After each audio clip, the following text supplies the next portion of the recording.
that is not of God. So when a man begins to pray, he begins to fight against the world system. That is when you break from the power of this world. So he said a man who is born of God must overcome the world. And the way to overcome the world is by making prayer a lifestyle. This is why the apostle said, we will give ourselves. It's not easy. When I start praying, I feel sleepy. When I start praying, I get tired. But if I know the only way I can re-engineer myself is to give myself to prayer, I will do it, whether I feel like it or I don't feel like it. So when a man prays, after a while, his appetite changes. Now, that doesn't look like an answer. Because when you were praying, you were looking for a car, you were looking for a breakthrough, you were looking for a job. God is watching you. He didn't answer. You thought God have not answered, but an intrinsic, an internal program was going on. There was a re-engineering. After a while, you will discover that the movies you love watching, you sit down and start sleeping. Your lust, your desire for pleasure begins to die because a new program is being instituted. You may not receive an answer. You were praying for something for 1 year. The answer have not come. But after 1 year, you will discover you have become another man. Because God is making. You are overcoming the world. All of a sudden, you go out. You had no problem with people dressing naked. But after a while, when you see people naked, you feel indignation. Because he said concerning Jesus, thou lovest righteousness and hated iniquity. It's not something you choose to do. It's something you become. You hate iniquity. All of a sudden, you are at your job place. They could do anything. It didn't mean anything. But after a while, because you've given yourself to prayer, even your boss, when he does something wrong, you don't know when you respond.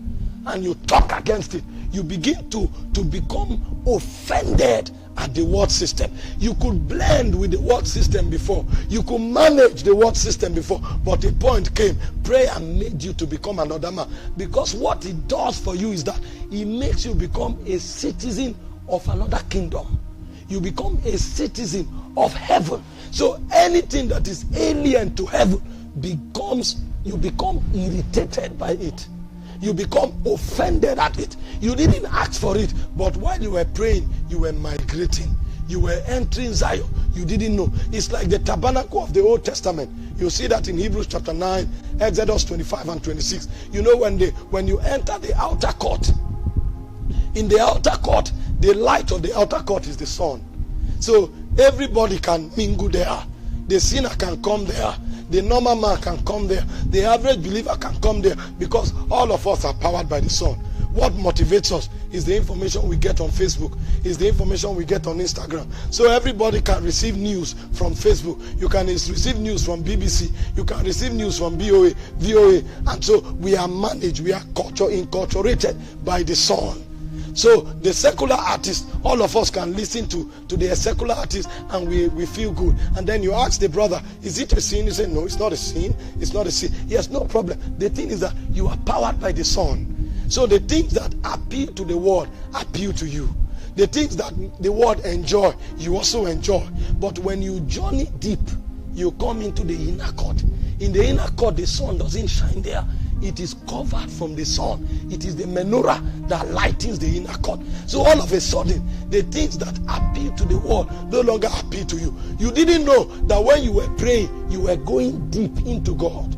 You were journeying into God. So after a while, what the world system clap for, it doesn't move you anymore. They are excited. You are wondering, why are they excited? You are no longer there. You have moved into another civilization. You have stepped under another government. You have come under another dominion. That's what prayer does. So when you move from the light of the sun into the inner court, only the menorah can lighten you.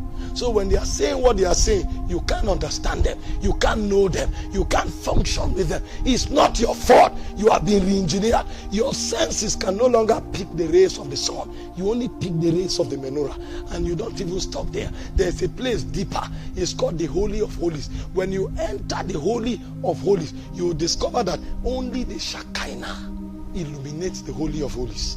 Only the Shekinah. And you become a being of worship. Everything about you becomes worship. Your dress code is worship. Your utterances is worship.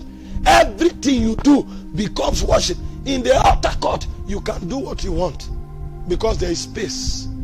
In the inner court, you become restricted. All you find in the inner court is the table of shewbread and the menorah. So only the word of God inspires you. Only the word of God illuminates you. That's why Jesus said, man shall not live by bread alone, but by every word that proceeds from God. You know, a man who is in the outer court, sometimes when you talk about immortal things, he doesn't get it. He's not excited. So he may be listening to a message and he just gets tired. He said, "Kai," and then the next thing he plays a music, and then he's listening to a music, and then he begins to, feel cozy, eat something. He's of the flesh. He's of the flesh. But when you get to the inner court, the flesh dies. The flesh is decimated. That's what you were dealing with. That's why when you were praying, you were struggling. That time you were struggling, you were decimating the flesh. You were mortifying the flesh. It's a protocol of mortification. You were deadening the appetites of the flesh. And when the flesh dies, the spirit stands up on your inside.